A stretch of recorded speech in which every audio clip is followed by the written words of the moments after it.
Assalamualaikum warahmatullahi wabarakatuh. Kami dari kelompok 11 ingin mempresentasikan mengenai writing for digital. Copywriting. Apa sih copywriting itu? Copywriting atau naskah iklan adalah konten berupa kata-kata yang dibuat dengan tujuan pemasaran. Copy ini bukanlah copy yang berarti salinan. Konten yang terdapat dalam copywriting bisa ditemukan di halaman web, sosial media, tagline, atau dalam bentuk lain. Jadi, copy itu dapat diaplikasikan dalam banyak bentuk.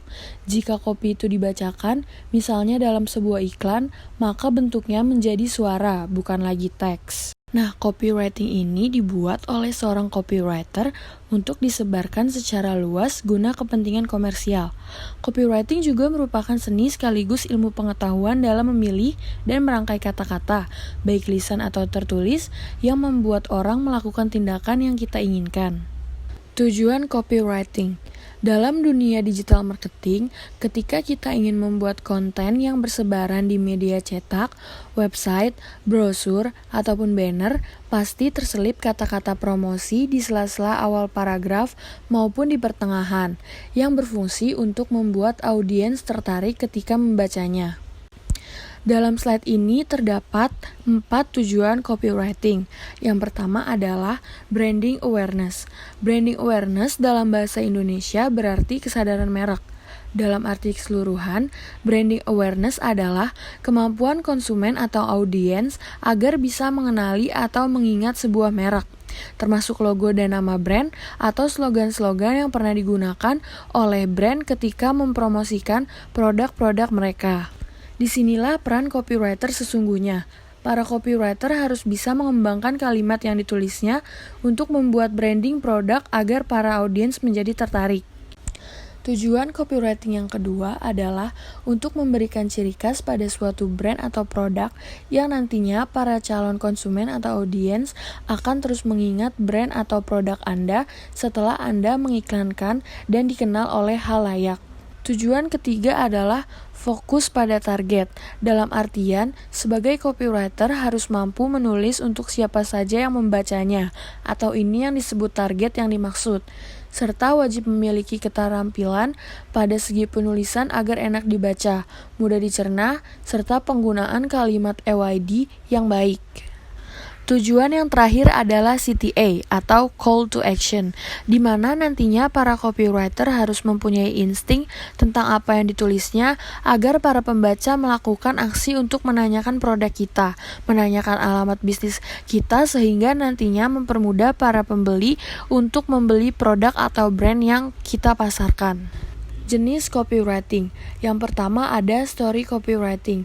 Story copywriting adalah sebuah penawaran yang banyak menceritakan penjelasan tentang produk secara lebih terperinci.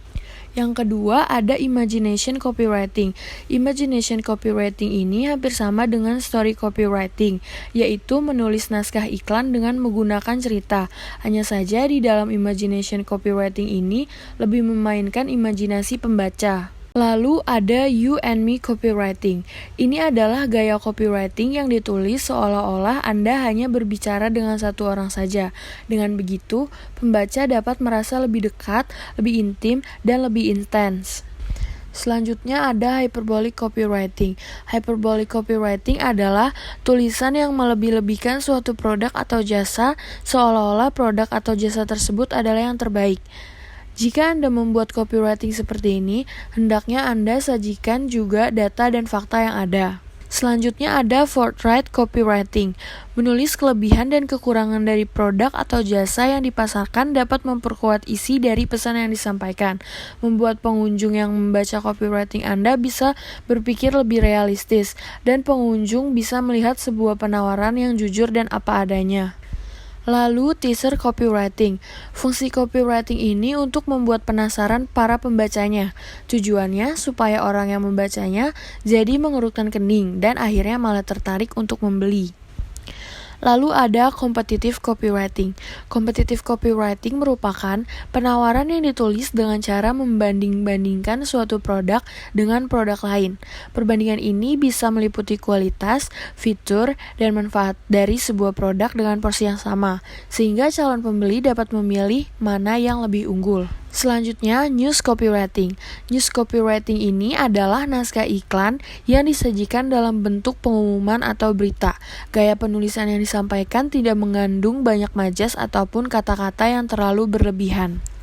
Selanjutnya ada humorous copywriting. Ini adalah copywriting yang disajikan dengan kalimat menghibur dan lebih memperbanyak unsur humor di dalamnya, tapi tanpa mengurangi makna tulisan yang disampaikan. Selanjutnya ada factual copywriting. Factual copywriting menyajikan sebuah informasi yang berdasarkan data dan fakta yang sesuai dengan kenyataan. Selanjutnya ada visual copywriting. Visual copywriting adalah copywriting yang menampilkan gambar visual dan ilustrasi untuk menyampaikan makna dengan porsi tulisan yang lebih sedikit. Lalu poetic copywriting. Yang unik dari copywriting ini adalah terletak pada cara penyampaiannya yang menggunakan puisi. Di dalamnya mengandung sebuah kalimat yang dirangkai dengan indah. Yang terakhir adalah straightforward copywriting. Copywriting ini hanya bercerita tentang fakta dengan cara penyampaian yang lebih mudah dipahami dan tidak membuat pembaca untuk berpikir terlalu berat. Berikut adalah 6 manfaat copywriting. Yang pertama, konversi jauh lebih besar dari sebelumnya. Kedua, bisa meningkatkan penjualan produk atau jasa. Yang ketiga, maksud dan tujuan dapat tersampaikan dengan benar. Yang keempat, pembaca lebih mudah memahami benefit bisnis Anda. Kelima, pembaca lebih yakin dengan penawaran Anda. Dan yang terakhir, pembaca bisa berpikir cepat untuk membelinya segera. Sekian presentasi dari kelompok 11, kurang lebihnya mohon maaf. Wassalamualaikum warahmatullahi wabarakatuh.